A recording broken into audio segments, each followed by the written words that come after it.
अध्याय 13. विभीषणाची शरणागती आणि श्रीरामांचा कृपाप्रसाद. श्रीरामांच्या बरोबर युद्ध प्रारंभ करण्यापूर्वी भगवत भक्तात अग्रगण्य बुद्धिमत्तेचे श्रेष्ठ अशा विभीषणाने लंकापती रावणास युद्धापासून परावृत्त करण्याचा खूप प्रयत्न केला. तो सांगवण्याच्या सुरात अत्यंत नम्रतेने रावणास म्हणाला, महाराज, सीता नावाच्या ग्रहाने तुम्हाला ग्रासले आहे, त्यातून तुमची सुटका होणार नाही. म्हणून त्या सीतेचा सत्कार करून आणि विपुल धन देऊन तुम्ही तिला श्रीरामांना परत देऊन सुखी व्हा. अन्यथा तुम्ही श्रीरामांच्या हातून जीवित सुटणार नाही. परंतु त्या दुष्ट रावणास विभीषणाचा हा कल्याणकारी संदेश आवडला नाही. तो क्रोधाने म्हणाला, अरे अधमा, अन्य कोणी जर असते असे वाक्य विचारले असते तर मी त्याला त्याच क्षणी ठार केले असते. परंतु तू माझा भ्राता असल्यामुळे मी तुझा केवळ धिक्कार करीत आहे. हे रावणाचे कटू वक्तव्य ऐकल्यावर विभीषण आपल्या 4 मंत्र्यांसह रावणाचा त्याग करून श्रीरामांकडे आला आणि त्यांनी श्रीरामांची शरण घेतली. त्याने घडलेली घटना श्रीरामांना सविस्तर सांगितली आणि साष्टांग नमस्कार केला. तो श्रीरामांच्या दर्शनाने परम भक्तीने भरून गेला होता. श्यामवर्ण, विशाल नेत्र, प्रसन्न मुखमंडल, अजानभाऊ असलेल्या श्रीरामांच्या समोर हात जोडून उभे राहून हर्षाने गदगद झालेल्या वाणीने विभीषणाने भगवंताची स्तुती करण्यास प्रारंभ केला. तो म्हणाला, हे राजेंद्रा, सीतादेवीचे मन रमविणाऱ्या, प्रचंड धनुष्य धारण करणाऱ्या हे भक्तवत्सल श्रीरामा, तुम्हाला नमस्कार असो. सुग्रीवाचे मित्र आणि स्थूलांचे स्वामी असलेल्या श्रीरामचंद्रांना मी नमस्कार करतो. या विश्वाची उत्पत्ती, स्थिती आणि विलय यांचे कारण असणाऱ्या, त्रैलोक्याचे गुरु असणाऱ्या, आदिकालापासून ग्रस्ताश्रमी असलेल्या श्रीरामांना मी पुन्हा पुन्हा नमस्कार करतो. हे प्रभू, तुम्हीच समस्त जगाचे अधिकारण आहात. तुम्ही स्वतःच्या इच्छेप्रमाणे आचरण करणारे आहात. हे राघवा, स्थावर आणि जंगम, सर्व प्राण्यांच्या आत आणि बाहेर, व्याप्त आणि व्यापक या रूपाने तुम्हीच असून जगन्मय आहात. तुमच्या मायेमुळे ज्यांचे ज्ञान हरण केले गेले आहे आणि ज्यांची बुद्धी नष्ट झाली आहे, तसेच ज्यांचे मन विपरीत प्रवृत्ती मार्गाकडे लागले आहे, असे लोक आपल्या पापपुण्यास वश होऊन सतत या संसारात येरझाऱ्या करीत असतात. जोपर्यंत अनन्य भावाने तुम्हा परमात्म्याला जाणले जात नाही, तोपर्यंत शिंपेवर भासणाऱ्या रुपयाप्रमाणे हे विश्व सत्य भासते. हे विभू, तुमचे ज्ञान न झाल्यामुळे मानव आपले पुत्र, पत्नी, ग्रह इत्यादीच्या ठिकाणी आसक्त होऊन शेवटी दुःख देणाऱ्या सर्व विषयात सतत रमून राहतात. हे पुरुषोत्तमा, तुम्हीच इंद्र, अग्नी, यम, निवृत्ती, वरुण आणि वायू आहात. हे प्रभू, तुम्ही अणुपेक्षाही अणु आणि स्थूलापेक्षाही अधिक स्थूल आहात. तुम्ही आदी, मध्य आणि अंत यांनी रहित आहात. तुम्ही सर्व लोकांचे पिता आणि माता असून सर्व लोकांचे पोषण करणारे आहात. तुम्ही परिपूर्ण, अच्युत आणि अव्यय आहात. खरं, दूषण आदी राक्षसांचा नाश करणाऱ्या हे रामा, तुम्ही श्रोता, दृष्टा आणि ग्रहण करणारे असून तुम्ही वेगवान आहात. तुम्ही अन्नमय, प्राणमय, मनोमय, विज्ञानमय आणि आनंदमय अशा पंचकोशापेक्षा वेगळे असून तुम्ही निर्गुण आणि आश्रयरहित आहात. तुम्ही निर्विकल्प, निर्विकार, निराकार असून 6 विकारांनी म्हणजे उत्पत्ती, वृद्धी, परिणाम, भय आणि जीर्णता आणि नाश याहून रहित आहात. अनादि आणि प्रकृतीच्या पलीकडील पुरुष आहात. मायेच्या योगाने धारण केलेल्या रूपात तुम्ही मनुष्य असल्यासारखे दिसता, परंतु तुम्ही निर्गुण अजय आहात असे जाणून विष्णूंचे भक्त मोक्षाप्रत जातात. हे राघवा, तुमच्या चरणांची उत्तम भक्तिरूप शिडी प्राप्त करून घेऊन हे ईश्वरा, ज्ञानयोग नाव असणाऱ्या प्रासादावर चढून जाण्याची माझी इच्छा आहे. हे सीतापते, हे श्रेष्ठ करुणावंता, तुम्हाला माझा नमस्कार असो. तुम्ही माझे संसार सागरातून रक्षण करा. विभीषणाने केलेली ही स्तुती ऐकल्यावर भक्तवत्सल श्रीराम प्रसन्न झाले आणि म्हणाले, हे विभीषणा, तुझे कल्याण हो. तू कोणताही वर माग, तुझ्या इच्छेप्रमाणे मी वर देईन. विभीषण म्हणाला, हे राघवा, तुमच्या चरणांच्या दर्शनाने मी धन्य झालो आहे, कृतकृत्य झालो आहे, मी मुक्त झालो आहे, यात संदेह नाही. हे रघुनंदना, माझ्या कर्मबंधनाचा नाश होण्यासाठी भक्तिरूप असे तुमचे ज्ञान आणि तुमच्या परमार्थ स्वरूपाचा साक्षात्कार घडवणारे तुमचे ध्यान तुम्ही मला द्या. हे राजेंद्रा, रामा, तुमच्या चरण कमलांच्या ठिकाणी माझी भक्ती जडून राहो अशी माझी मागणी आहे. ठीक आहे असे म्हणून संतुष्ट झालेले श्रीराम पुन्हा म्हणाले, विभीषणा, तुझे कल्याण हो. आता मी माझे रहस्य स्पष्ट करून सांगतो, ते ऐक. अतिशय शांत, भक्तियोगी आणि आसक्तीरहित असलेल्या माझ्या भक्तांच्या हृदयात मी सीतेसह सर्वदा निवास करतो. सर्व काळी शांत आणि सर्व पापांनी रहित होऊन तू माझे नित्य ध्यान केलेस तर तू या भयंकर संसार सागरातून मुक्त होशील. मला प्रसन्न करण्यासाठी जे कोणी तू केलेले हे स्तोत्र वाचेल, लिहील अथवा श्रवण करेल तो मला प्रिय असणारे सारूप्य प्राप्त करून घेईल. असे सांगून भक्तांवर प्रेम करणारे श्रीराम लक्ष्मणाला म्हणाले, अरे लक्ष्मणा, माझ्या दर्शनाने मिळणारे फळ हा विभीषण आत्ताच पाहू दे.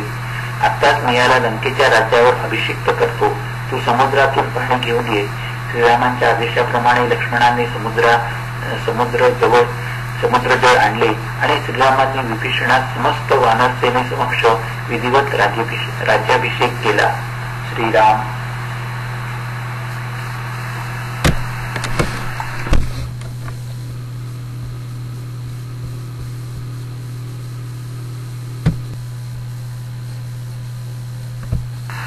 श्रीराम हृदय.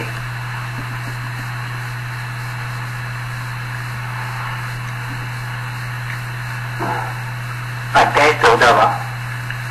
शुक नावाच्या राक्षसाने रावणास केलेला उपदेश. श्रीरामांनी श्री विभीषणास लंकेचा अधिपती म्हणून अभिषिक्त केले. त्यावेळी रावणाचा एक दूत वायुमार्गाने आला आणि त्याने सुग्रीवासाठी रावणाकडून एक संदेश आणला होता.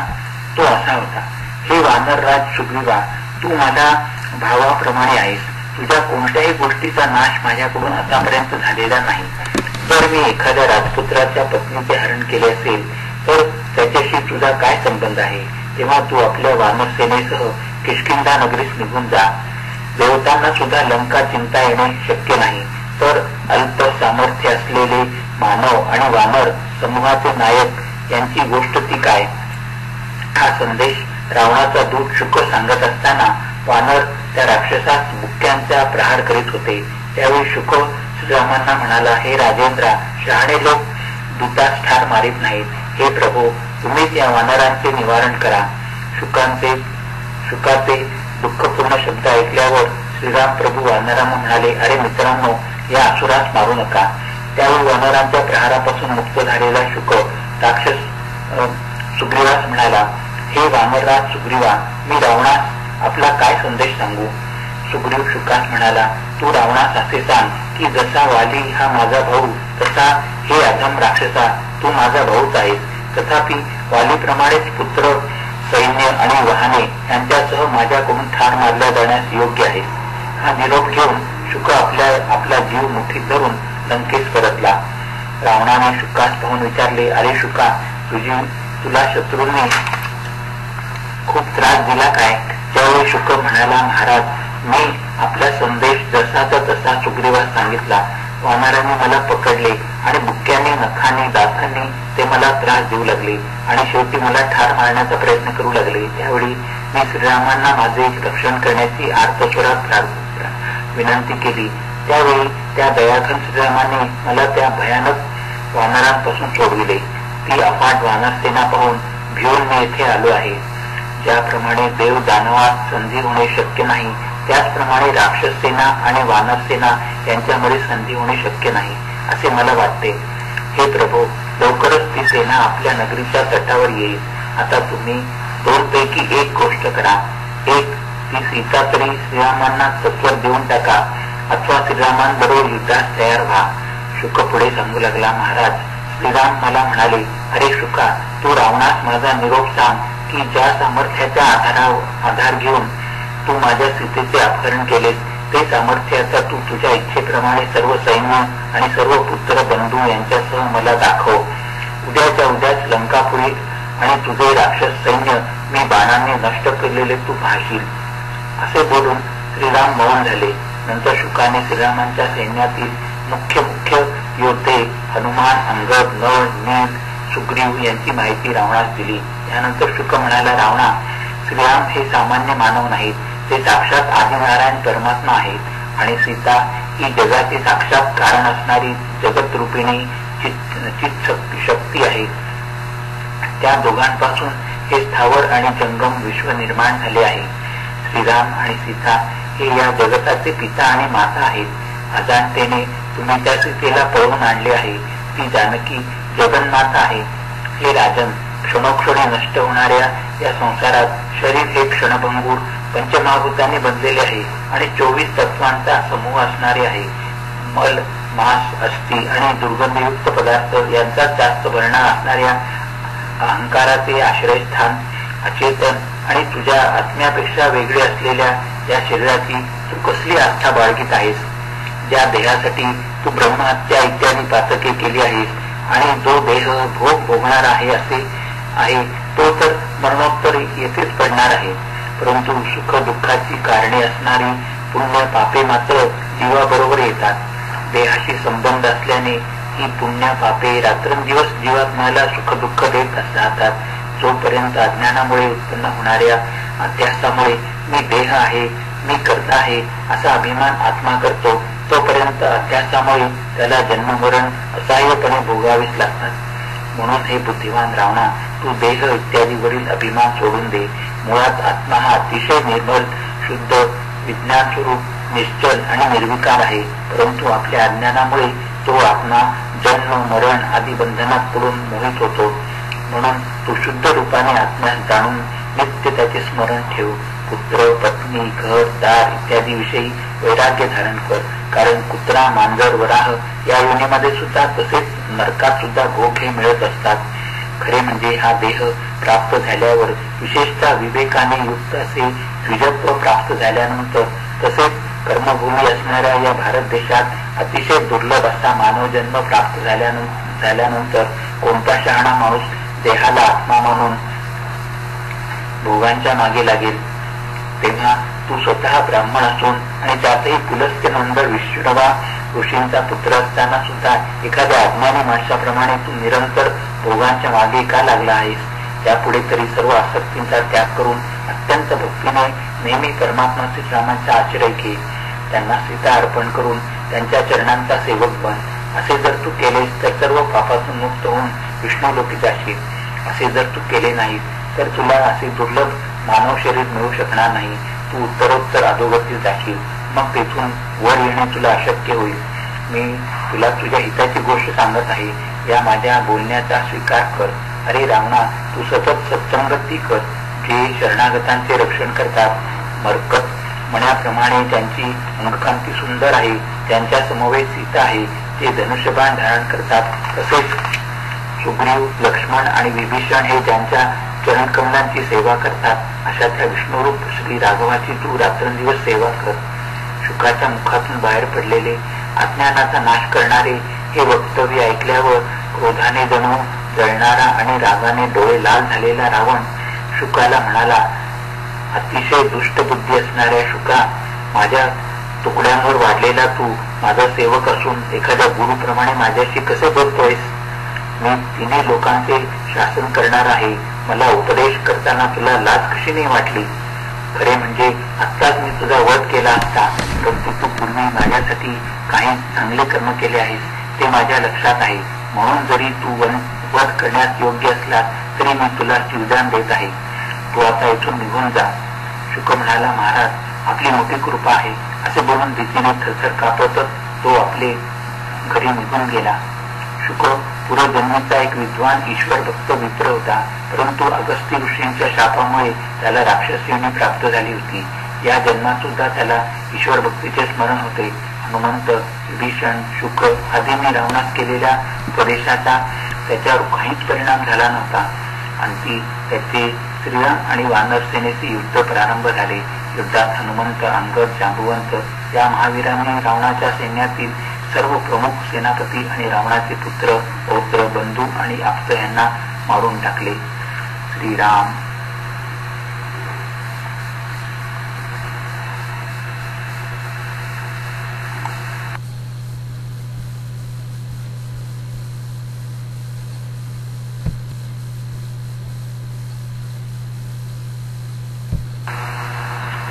अध्याय 15.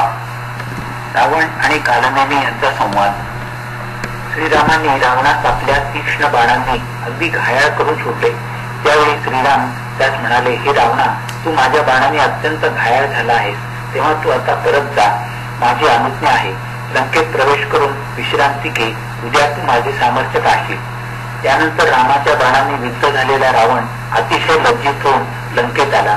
इकडे इंद्रजिताची शक्ती लागून लक्ष्मण मूर्छित झाला होता.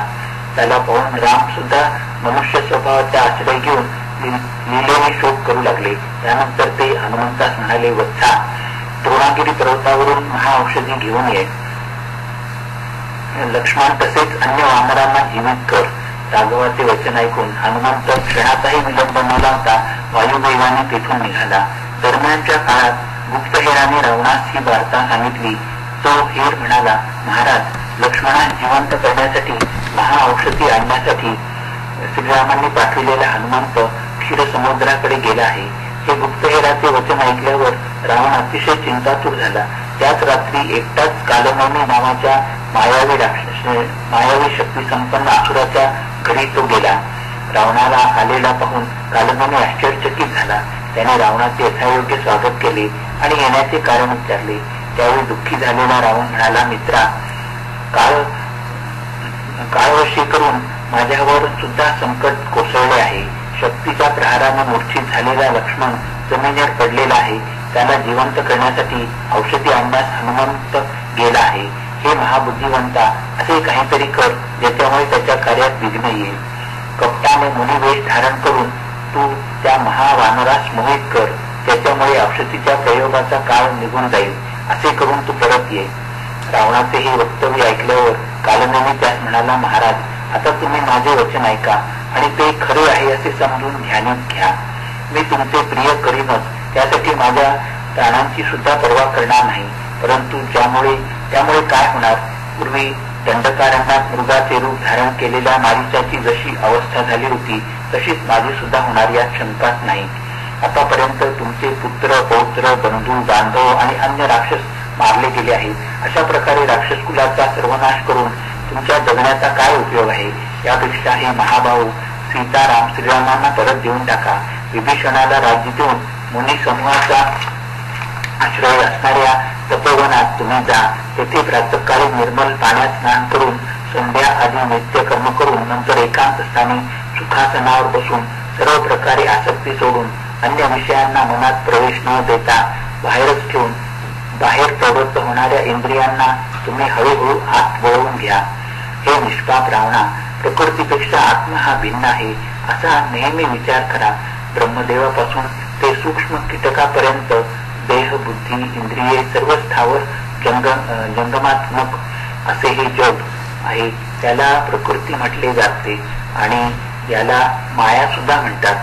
विश्वरूपी वृक्षाची उत्पत्ती, स्थिती आणि विनाश याचे कारण असणारी ही प्रकृती सात्विक, राजस आणि तामस या 3 प्रकारची प्रजा निर्माण करते. तसेच ती काम, क्रोध इत्यादी, पुत्र आणि हिंसा, तृष्णा इत्यादी कन्या निर्माण करते. ती माया स्वतःच्या गुणांनी सर्व व्यापक आणि निर्गुण अशा आत्मदेवाला रात्रंदिवस मोहित करते. कर्तृत्व, भोक्तृत्व इत्यादी मुख्य असणारे आपले गुण हे ईश्वररूप आत्म्यावर आरोपित करून आणि त्याला स्वतःला वश करून घेऊन ती प्रकृती सदा सर्वदा त्याच्या बरोबर खेळत असते. आत्मा जरी शुद्ध असला तरी तो जेव्हा प्रकृतीने युक्त होतो तेव्हा मायेच्या गुणांनी अतिशय मोहित झालेला तो स्वतःचे स्वरूप विसरून जाऊन नेहमी बाहेरच्या विषयांकडे पाहत राहतो.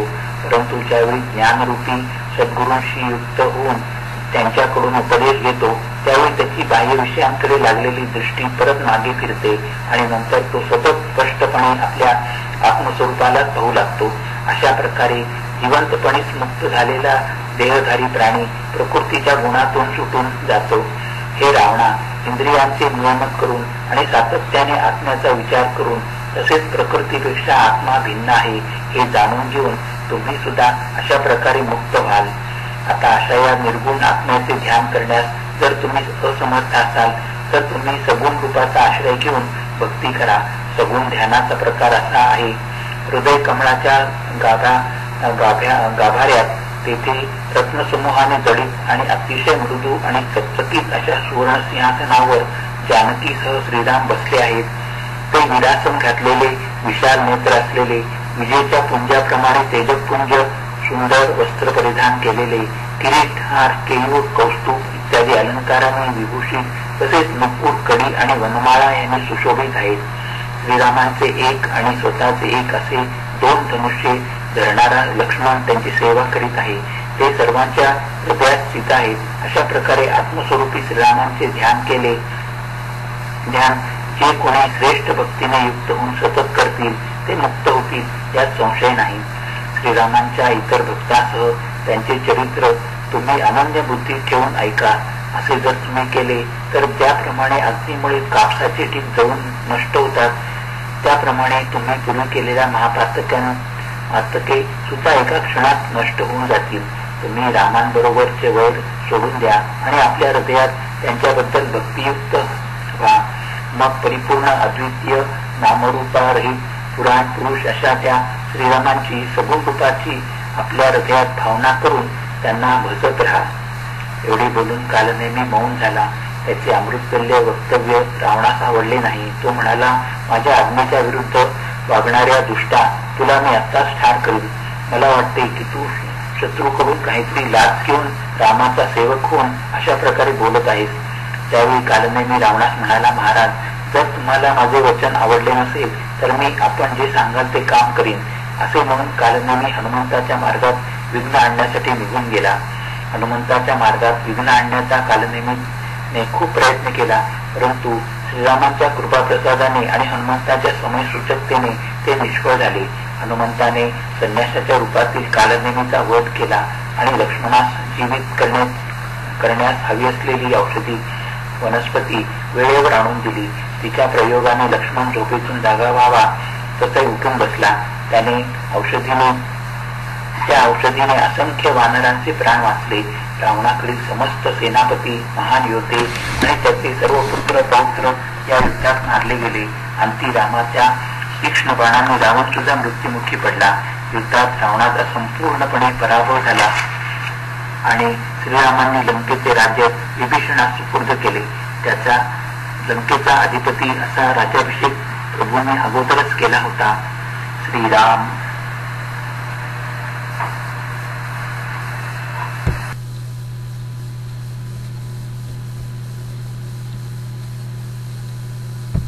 अध्याय 16.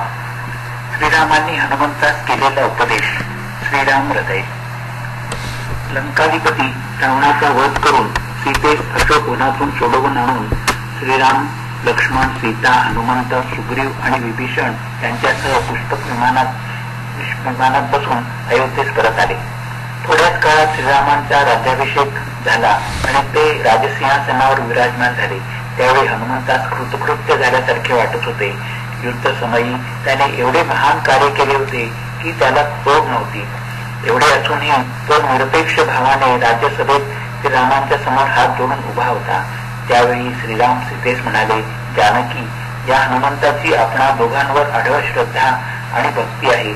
याला तो माझ्या सत्य स्वरूपाचे ज्ञान करून दे. सीता श्रीरामांच्या आदेशाप्रमाणे हनुमंतास श्रीरामांचे सत्य स्वरूप सांगू लागली. ती म्हणाली, वत्सा हनुमंता, श्रीराम हे अद्वितीय सच्चिदानंद परब्रह्म आहेत. ते सर्व उपाधींनी रहित असून मन आणि इंद्रिये यांचा विषय नसणारे आहेत. आनंदघन, निर्मल, शांत, विकारहीन, निरंजन, सर्व व्यापक, सर्व प्रकाशी आणि रागादी दोषरहित परमात्मा आहेत.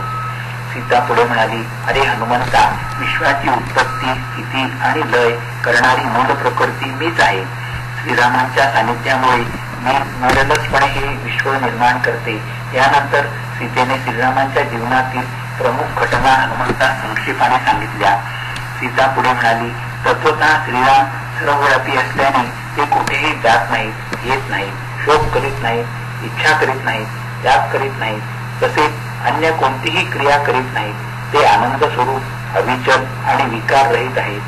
परंतु मायेचा गुणांशी संबंध आल्यामुळे ते तसे भासतात. एवढे बोलून सीता मौन झाली. त्यानंतर श्रीरामचंद्रांनी स्वतः हनुमंतास आत्मा, अनात्मा आणि परमात्मा यांचे तत्व सांगितले. श्रीराम म्हणाले, अरे हनुमंता, ज्याप्रमाणे आकाश 3 प्रकारचे असते, एक महा आकाश, दुसरे जलाने मर्यादित झालेले आकाश आणि तिसरे प्रतिबिंब असलेले आकाश. याचप्रमाणे चैतन्य सुद्धा 3 प्रकारचे असते. एक बुद्धीची मर्यादा असलेले चैतन्य, दुसरे परिपूर्ण असणारे चैतन्य आणि तिसरे आभास चैतन्य. या तिघांमधील केवळ आभास चैतन्याने युक्त अशा बुद्धीमध्येच कर्तेपण असते. याचाच अर्थ चिदाभास रहित असणारी बुद्धीच सर्व कार्य करते. परंतु अज्ञानी लोक भ्रांतीमुळे निर्विकार अखंड साक्षी असलेल्या आत्म्यावरच कर्तृत्व आणि जीवित्व यांचा आरोप करतात. अर्थात आत्म्यालाच कर्ता आणि भोगता मानतात. त्याला आपण जीव म्हणतो ते आभास चैतन्य मिथ्या आहे, कारण सर्व आभास हे मिथ्याच असतात. बुद्धी ही अविद्येचे कार्य आहे, परंतु तो परब्रह्म परमात्मा अखंड आहे. त्यामुळे बुद्धीस त्याचा भाग मानणे ही केवळ कल्पना आहे. अहम म्हणजे मी च्या रूपाने प्रत्ययास येणारे मर्यादित साभास वासनायुक्त चैतन्य म्हणजे जीव. याचे तत्वमसी ते तूच आहेस, ते परब्रह्म तूच आहेस इत्यादी वाक्यांनी पूर्ण चैतन्य परब्रह्माशी एकत्व प्रतिपादन केले जाते. ज्यावेळी तत्वमसी, गुरुपादिष्ट यासारख्या महावाक्यांनी जीवात्मा आणि परमात्मा यांच्या एकतेचे ज्ञान उत्पन्न होते, त्यावेळी आपली बुद्धी आणि कार्यासह अविद्या सुद्धा नष्ट होऊन जाते. यात अजिबात संदेह नाही. या स्थितीचा अनुभव येताच माझा भक्त माझ्या स्वरूपालाच प्राप्त होतो. परंतु जे लोक माझी भक्ती न करता शास्त्ररूपी खळग्यात पडून भटकत राहतात, त्यांना शेकडो जन्मापर्यंत सुद्धा ज्ञानही होत नाही आणि मोक्षाची प्राप्ती सुद्धा होत नाही. श्रीराम प्रभू हनुमंतास पुढे म्हणाले, हे निष्पाप हनुमंता, हे परम रहस्य माझे हृदय आहे आणि प्रत्यक्ष मीच तुला सांगितलेले आहे. हे रहस्य माझी भक्ती नसलेल्या कोणत्याही दुष्ट माणसास सांगू नकोस. एवढे बोलून प्रभूंनी आपल्या वाणीस विराम दिला. महादेव पार्वतीस म्हणाले, हे देवी, अत्यंत गोपनीय, मनोहर, परमपवित्र आणि पापनाशक असे श्रीराम हृदय मी तुला सांगितले आहे. हे सर्व वेदांताचे सार आहे. जो कोणी याचे भक्तिपूर्वक सतत पठण करतो तो मुक्त होऊन जातो. याच्या पठणाने अनेक जन्मातील संचित झालेली पापे सुद्धा नष्ट होऊन जातात. श्रीराम.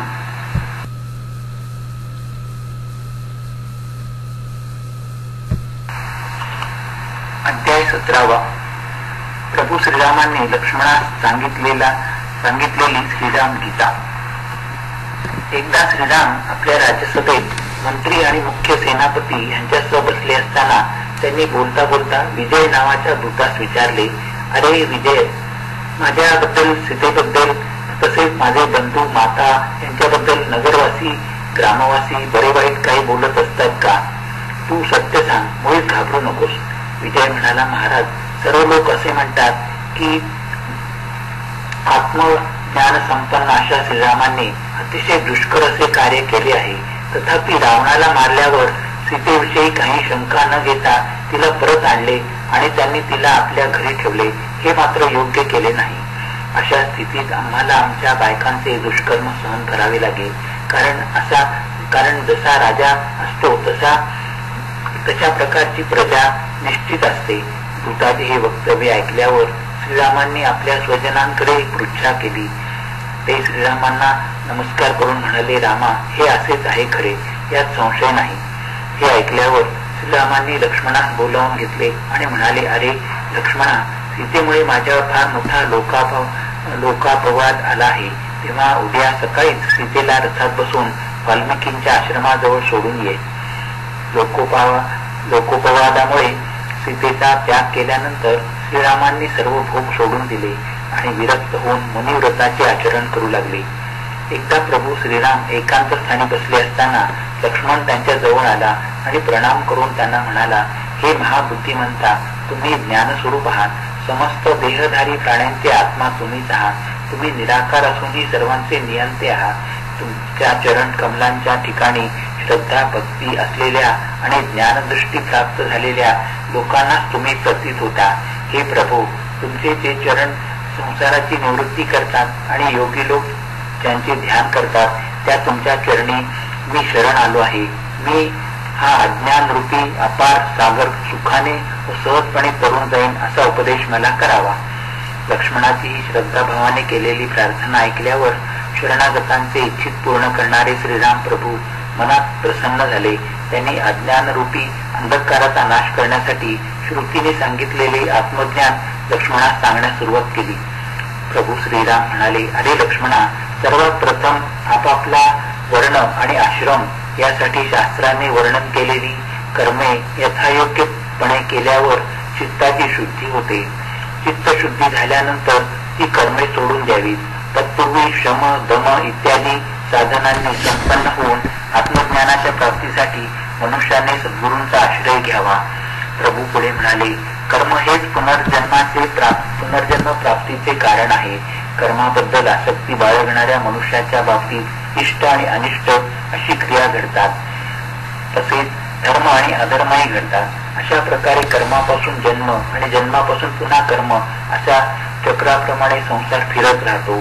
अज्ञान हेच या संसाराचे मूळ कारण आहे आणि त्या अज्ञानाचा नाश हाच संसारातून सुटण्याचा उपाय शास्त्रात सांगितला आहे. अज्ञानाचा नाश करण्यास ज्ञान हेच प्रभावी साधन आहे. सकाम कर्मामुळे अज्ञानाचा नाश होत नाही, तसेच आसक्तीचा सुद्धा नाश होत नाही. यासाठी मनुष्याने ज्ञानप्राप्तीचा प्रयत्न करावा. सर्व इंद्रियांच्या वृत्तींचे जे विषय त्यांच्यापासून निवृत्त होऊन आत्म्याच्या निरंतर अनुसंधानास लागलेल्या साधकाने सर्व कर्मे टाकून द्यावी. कारण कर्मे विद्येला विरोधी असल्याने त्यांचा समुच्चय कधीही होऊ शकत नाही. परमात्मा आणि जीवात्मा यामध्ये जो भेद मानला जातो त्याचा नाश करणारे प्रकाशमय विज्ञान ज्यावेळी अंतःकरणात स्पष्टपणे विलसू लागते, त्याच वेळी जीवात्म्याचा संसाराला कारणरूप असणारी माया जी अविद्या सहजपणे आपल्या कारकासह लयास जाते. शुद्ध आणि अद्वितीय अशा परमात्म्याचे विज्ञान झाल्यानंतर पुन्हा अविद्या जी माया उत्पन्न होऊ शकत नाही. श्रीराम लक्ष्मणास पुढे म्हणाले, अरे लक्ष्मणा, विकाररहित चित्त असलेल्या ज्ञानी साधकाने वेदांनी विहित केलेल्या कर्माचा विधीपूर्वक त्याग करून श्रद्धेने संपन्न असलेल्या आणि चित्ताने शुद्ध असलेल्या साधकाने गुरूंच्या कृपाप्रसादाने तत्वमसी आदी वाक्यांच्या अर्थाने परमात्मा आणि जीवात्मा यांचे ऐक्य अनुभवून मेरू पर्वताप्रमाणे निश्चल आणि सुखी असावे. श्रीराम पुढे म्हणाले, लक्ष्मणा, भोगांचा आश्रय असणारे, उत्पत्ती आणि नाश असणारे, पूर्वकर्माने निर्माण होणारे आणि मायेचे कार्य असलेले जे स्थूल शरीर ही आत्म्याची स्थूल उपाधी आहे. मन, बुद्धी, 10 इंद्रिये आणि पंचप्राण यांनी युक्त 5 अपंचीकृत भूतांपासून उत्पन्न होणारे आणि भुक्तांच्या जीवाच्या सुख दुःख इत्यादी भोगांचे साधन असणारे जे सूक्ष्म शरीर आहे ते जीवात्म्याचे दुसरे शरीर आहे. अर्थात ही आत्म्याची आणखी एक उपाधी आहे. याशिवाय अनादी अनिर्वचनीय माया हे प्रधान असणारे तिसरे शरीर आहे. ही सुद्धा आत्म्याची आणखी एक उपाधी आहे. या 3 शरीरांच्या उपाधीपेक्षा संपूर्णपणे वेगळा असणारा आपला आत्मा आहे. असा क्रमाने उपाधींचा निराश करीत आपल्या मनात आत्मा निश्चय करावा. प्रभू श्रीराम पुढे म्हणाले, हे रघुकुल दीपका, आत्मा हा कधीही जन्मास येत नाही आणि तो कधीही मरत नाही. तो कधीही क्षीण होत नाही आणि कधीही वाढत नाही. तो पुरातन आत्मा सर्व विशेषणांनी रहित आहे. तो सुख स्वरूप आहे. तो स्वयंप्रकाशी, सर्वव्यापक आणि द्वैतरहित आहे. अज्ञानाच्या योगाने आत्म्यावर अध्यास होऊन, अध्यास म्हणजे भ्रमामुळे एखाद्या ठिकाणी दुसराच पदार्थ भासणे, हा संसार अनुभवास येतो. परंतु आत्म्याचे ज्ञान होतात हा संसार क्षणात लयास जातो. कारण ज्ञान आणि अज्ञान हे संपूर्णपणे परस्पर विरोधी आहे. अनादी बुद्धीपासून उत्पन्न झालेल्या बुद्धीत प्रतिबिंबित झालेला चैतन्याचा प्रकाश हाच शिव आहे. बुद्धीच्या साक्षी या स्वरूपात आत्मा हा वेगळाच असतो. बुद्धीमुळे मर्यादित होत नाही, कारण तो आत्मा पर म्हणजे सर्व व्यापक आहे. श्रीराम पुढे म्हणाले, लक्ष्मणा, मी प्रकाशरूप, अजन्मा, अद्वितीय, नित्य, प्रकाशमान, अतिशय निर्मळ, शुद्ध, विज्ञानघन, निरामय, क्रियारहित आणि संपूर्णपणे आनंद स्वरूप आहे. विकाररहित असणे हे माझे स्वरूप आहे. मी निरंतर मुक्त आहे. माझ्याजवळ अचिंत्य शक्ती आहे. मी अतींद्रिय ज्ञान स्वरूप, अविकृत स्वरूप असणारा आहे. मी अनंत आणि अपार आहे. वेदांचा अभ्यास करणारे वेदवेत्ते रात्रंदिवस आपल्या हृदयात माझे चिंतन करीत असतात. अशा प्रकारे अखंड मनोवृत्तीने आत्म्याचे चिंतन करणाऱ्या मनात उत्पन्न होणारी विशुद्ध भावना सुद्धा त्वरित कारकासह अविद्येचा नाश करून टाकते. प्रभू पुढे म्हणाले, अरे लक्ष्मणा, इंद्रियांना आपल्या विषयांपासून दूर करून अंतःकरण जिंकून घ्यावे आणि आत्म्यामध्ये स्थित होऊन इतर कोणत्याही साधनांचा आधार न घेता शुद्ध चित्त होऊन विज्ञान दृष्टीने केवळ आत्म्याचे चिंतन करून साधकाने सर्व बंधनातून मुक्त व्हावी. मी करता, मी भोगता या अभिमानाने रहित होऊन प्रारब्ध भोगात राहणारा मनुष्य नंतर साक्षात माझ्यातच लीन होऊन जातो. प्रभू पुढे म्हणाले, ज्याप्रमाणे समुद्रात जल, दुधात दूध, महाआकाशात घटाकाश, वायूमध्ये वायू मिसळून एकरूप होतात, त्याप्रमाणे हा संपूर्ण संसार आत्म्याशी अभिन्न एकरूप होतो. असे चिंतन केल्यास जीव हा मज परमात्म्याबरोबर अभिन्न भावनेने स्थित होतो. जोपर्यंत सर्व विश्व हे माझे स्वरूप आहे हे मनुष्यास पाहता येत नाही, तोपर्यंत त्याने माझी आराधना करण्यात तत्पर असावी. जो पुरुष श्रद्धेने युक्त आणि उत्कट भक्तीने संपन्न असतो त्याला स्वतःच्या हृदयात रात्रंदिवस माझा साक्षात्कार होतो. श्रीराम पुढे म्हणाले, हे प्रिय लक्ष्मणा, सर्व श्रुतींचे सार संग्रहरूप असे हे रहस्य मी निश्चित करून तुला सांगितले आहे. येथे या जगात जे बुद्धिमान पुरुष आहेत ते या रहस्याचे मनन करून एका क्षणात सर्व पापातून मुक्त होतील. हे जग जे दिसत आहे ते सर्व माया आहे हे जाणून ते तू आपल्या मनातून काढून टाक. माझ्या चिंतनाने चित्त शुद्ध करून तू सुखी, आनंदमय आणि क्लेशरहित हो. जो पुरुष आपल्या मनाने गुणांच्या पलीकडे आणि गुणरहित अशा माझे चिंतन करतो किंवा कधी माझ्या सगुण रूपाचे चिंतन करतो, तो आणि मी एकरूप आहोत. ज्याप्रमाणे सूर्य आपल्या किरणांनी समस्त विश्वास प्रकाशित करतो, त्याप्रमाणे महापुरुष आपल्या पायाच्या रजत कणाच्या स्पर्शाने तिन्ही लोक पवित्र करतात. श्रीराम शेवटी म्हणाले, हे प्रिय लक्ष्मणा, गुरुभक्तीने युक्त होऊन जो पुरुष श्रद्धापूर्वक हे पठण करील आणि त्याची जर माझ्या वचनांवर भक्ती असेल तर तो पुरुष मद्रूप होऊन जाईल यात संदेह नाही. हरिओम तत्सत, हरिओम तत्सत. श्रीराम.